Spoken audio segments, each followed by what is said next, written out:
नमस्कार। एक बार फिर आपका स्वागत है आपके अपने चैनल दिव्य दृष्टि में। जय श्री विष्णु मौनी अमावस्या, जिसका हिंदू धर्म में विशेष महत्व है, हर महीने पड़ने वाली अमावस्या होती है। ये दिन बहुत ही महत्वपूर्ण माना जाता है क्योंकि इस दिन किए गए पूजा पाठ, दान पुण्य के 100% फल मिलने की मान्यता है। मौनी अमावस्या मकर संक्रांति के बाद आती है, जिससे इसका महत्व और बढ़ जाता है। इस बार की अमावस्या विशेष रूप से महत्वपूर्ण मानी गई है क्योंकि यह 144 वर्षों बाद महाकुंभ के बीच में पड़ रही है। इस अमावस्या के दिन यदि आपकी कोई मनोकामना है, पितृदोष से पीड़ित है, संतान प्राप्ति में बाधा आ रही है, तो आप इस दिन पूजा पाठ और दान पुण्य अवश्य करें। इस वर्ष मौनी अमावस्या 29 जनवरी बुधवार को है। इसकी शुरुआत 28 जनवरी की शाम 7:05 बजे होगी और समापन 29 जनवरी की शाम 6:05 बजे होगा। इस दिन की गई पूजा और दान पुण्य का विशेष महत्व है। यदि आपको गर्भधारण में समस्या हो रही है, मिसकैरेज हो रहा है या शादी के बाद संतान सुख नहीं मिल पा रहा है, तो संभव है कि आपके कुंडली में पितृदोष या शनि दोष हो। कुंडली के पंचम भाव में क्रूर ग्रहों की स्थिति संतान प्राप्ति में बाधा उत्पन्न कर सकती है। ऐसे में अमावस्या, पूर्णिमा, एकादशी जैसे विशेष दिनों पर उपाय करना लाभदायक होता है। आप डॉक्टर की सलाह के साथ साथ ज्योतिष शास्त्र में बताए गए उपाय भी करें। कई बार दवाइयों और इलाज के बावजूद समस्या बनी रहती है, तब ज्योतिषीय उपाय सहायक हो सकते हैं। अमावस्या तिथि पर दीपक जलाना और दान पुण्य करना विशेष रूप से लाभकारी होता है। इस बार की मौनी अमावस्या 140 वर्षों बाद आई है, जो निसंतान दंपतियों के लिए विशेष अवसर है। इस दिन किए गए दान पुण्य और पूजा पाठ का 100% फल मिलता है। आप इस दिन बताए गए उपाय अवश्य करें।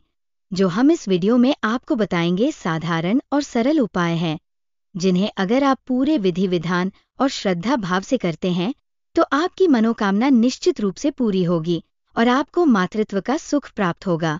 मौनी अमावस्या तिथि पर भोलेनाथ की कृपा आप और आपके परिवार पर हमेशा बनी रहेगी। इस वीडियो को अधिक से अधिक शेयर करें ताकि जो भी निसंतान दंपति है, उनकी परेशानियां दूर हो सकें। मौनी अमावस्या के दिन जितना हो सके मौन रहें। मौन रहने से मन को शांति मिलती है और ईश्वर की कृपा होती है। अगर पूरे दिन मौन रहना संभव न हो, तो कम से कम स्नान करते समय मौन रहें। पूजा पाठ के बाद आप मौन व्रत तोड़ सकते हैं। इस दिन पवित्र नदियों में स्नान करना अत्यधिक लाभकारी माना गया है। अगर आप प्रयागराज में हैं, तो वहां स्नान जरूर करें। अगर संभव न हो, तो घर पर ही स्नान करते समय पानी में गंगाजल और थोड़ी सी हल्दी मिलाकर स्नान करें, जिससे पापों का नाश होता है। स्नान के बाद साफ सुथरे वस्त्र धारण करें और सूर्य भगवान को अर्घ्य दें। माघ मास और महाकुंभ के पावन पर्व के समय सूर्य उपासना अत्यंत महत्वपूर्ण होती है। एक तांबे के लोटे में स्वच्छ जल, काले तिल, लाल फूल और गुड़ डालकर सूर्य भगवान को अर्घ्य दें। अर्घ्य देते समय सूर्याय नमः मंत्र का जाप करें। अर्घ्य देने के बाद अपने स्थान पर ही खड़े रहकर 7 परिक्रमा करें और संतान प्राप्ति की प्रार्थना करें। इस दिन विष्णु भगवान की पूजा अर्चना करें। यदि संभव हो तो विष्णु मंदिर में जाएं और एक तांबे के दीपक में तिल के तेल का दीपक जलाकर नमो भगवते वासुदेवाय नमः मंत्र का 11, 21 या 108 बार जाप करें। ये उपाय संतान प्राप्ति और वंश वृद्धि के लिए अत्यंत लाभकारी माना जाता है। पीपल के पेड़ में जल चढ़ाएं, क्योंकि अमावस्या तिथि पर पितृगण पीपल के पेड़ में वास करते हैं। एक लोटा जल में काले तिल डालकर पीपल के पेड़ पर चढ़ाएं और सर्व पितृदेवताभ्यो नमः मंत्र का जाप करें। पीपल के पेड़ की परिक्रमा करें और एक सरसों का दीपक जलाएं। यह उपाय सुबह या शाम दोनों समय किया जा सकता है, लेकिन सुबह 9 से 10 बजे के बीच का विशेष मुहूर्त सबसे उत्तम है। पितरों के नाम से तर्पण और पिंडदान करने का उचित समय दोपहर 11 बजे से 12:30 बजे तक का है। पितरों की पूजा और तर्पण इसी समय करना श्रेष्ठ माना गया है। अगर आपके घर में कोई व्यक्ति लगातार बीमार रहता है, संतान प्राप्ति में समस्या हो रही है या कई वर्षों से संतान सुख की कामना अधूरी है, तो मौनी अमावस्या के दिन पिंडदान और तर्पण करना लाभकारी होता है। गया, बनारस जैसे तीर्थ स्थलों पर विशेष पंडितों की देखरेख में पिंडदान किया जा सकता है। अगर वहां जाना संभव न हो तो आप घर पर ही अपने पितरों के नाम से दान पुण्य करें। इस दिन शिव भगवान का गाय के कच्चे दूध से अभिषेक करें, जिससे पितृदोष में राहत मिलती है। हालांकि पितृदोष पूरी तरह समाप्त नहीं होता, लेकिन इससे कुछ हद तक मुक्ति मिलती है और पूर्वज प्रसन्न होते हैं। अपने घर की दक्षिण दिशा में एक दीपक प्रज्वलित करें, जिसका मुख दक्षिण दिशा की ओर हो। दीपक जलाते समय अपने पूर्वजों को याद करें और उनसे प्रार्थना करें कि वे आपकी गलतियों को क्षमा करें और आशीर्वाद दें। पूर्वजों की प्रसन्नता के बिना घर में उन्नति नहीं होती, इसलिए उन्हें प्रसन्न करना अति आवश्यक है। अमावस्या के दिन तिल, कंबल, तेल, चीनी, चावल आदि का दान करें। ऐसा करने से बृहस्पति ग्रह प्रसन्न होते हैं और चंद्र दोष भी दूर होता है। शनिदेव को समर्पित इस अमावस्या तिथि पर शनिदेव के मंदिर में सरसों का तेल चढ़ाएं और सरसों के तेल का दीपक जलाकर शनिदेव के मंत्रों का जाप करें। अगर आपकी कुंडली में शनि दोष है या संतान प्राप्ति में बाधा आ रही है, तो शनिदेव के मंदिर में जाकर सरसों के तेल का दीपक जलाएं और तेल से बनी वस्तुओं का गरीबों में दान करें। इससे शनिदेव प्रसन्न होते हैं और मनोकामनाएं पूरी होती है। पितरों के नाम से तर्पण करने के लिए आप घर पर भी रहकर दक्षिण दिशा की ओर मुख करके काले तिल और जल से तर्पण कर सकते हैं। इस प्रक्रिया से पूर्वज प्रसन्न होते हैं और उनका आशीर्वाद मिलता है। दोनों ही उपाय करें तो और भी शुभ होगा। घर पर रहकर पूजा करने के साथ साथ पीपल के पेड़ पर जल अर्पित करें।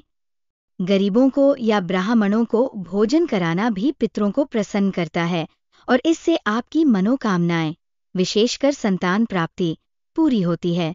मौनी अमावस्या, जो इस बार 29 जनवरी को है, निसंतान दंपतियों के लिए अत्यंत शुभ दिन है। जिनके वंश की वृद्धि नहीं हो पा रही है, उन्हें इस अमावस्या पर विशेष उपाय अवश्य करने चाहिए। पितरों के नाम से तर्पण करें, महादेव की पूजा करें और विष्णु भगवान के मंदिर में दीपक प्रज्वलित करें।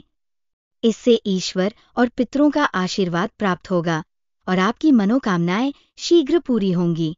मौनी अमावस्या व्रत कथा। मौनी अमावस्या का व्रत हिंदू धर्म में अत्यंत महत्वपूर्ण माना जाता है। इस दिन मौन रहकर तप और ध्यान करने का विशेष महत्व है। पौराणिक कथाओं के अनुसार इस दिन भगवान विष्णु ने ऋषि दत्तात्रेय को वरदान दिया था कि इस दिन व्रत करने और दान पुण्य करने वालों की सभी मनोकामनाएं पूरी होंगी। एक कथा के अनुसार प्राचीन समय में एक राजा के पास कोई संतान नहीं थी। राजा ने कई वर्षों तक कठोर तपस्या की, लेकिन उन्हें सफलता नहीं मिली। एक दिन ऋषि वशिष्ठ ने उन्हें मौनी अमावस्या का व्रत करने और गंगा स्नान करके अपने पितरों का तर्पण करने का सुझाव दिया। ऋषि ने कहा कि इस दिन पवित्र नदियों में स्नान करने और व्रत रखने से पितृदोष समाप्त हो जाता है और संतान प्राप्ति का योग बनता है। राजा ने ऋषि वशिष्ठ के कहे अनुसार मौनी अमावस्या के दिन गंगा स्नान किया, व्रत रखा और ब्राह्मणों को दान दिया। इस व्रत के प्रभाव से राजा को जल्द ही संतान सुख प्राप्त हुआ। इसके बाद से मौनी अमावस्या का व्रत संतान प्राप्ति और पितृदोष निवारण के लिए किया जाने लगा। इस दिन मौन व्रत रखना, पवित्र नदियों में स्नान करना, दान पुण्य करना और भगवान विष्णु और शिव की पूजा करना विशेष फलदायी माना जाता है। जो भी श्रद्धालु इस दिन व्रत करता है और विधि विधान से पूजा करता है, उसे भगवान का आशीर्वाद प्राप्त होता है और उसकी सभी मनोकामनाएं पूरी होती हैं। अगर आपको ये जानकारी पसंद आई हो तो वीडियो को लाइक करें और चैनल को सब्सक्राइब करना न भूलें। हमें कमेंट बॉक्स में हर हर महादेव लिखकर जरूर बताएं। धन्यवाद।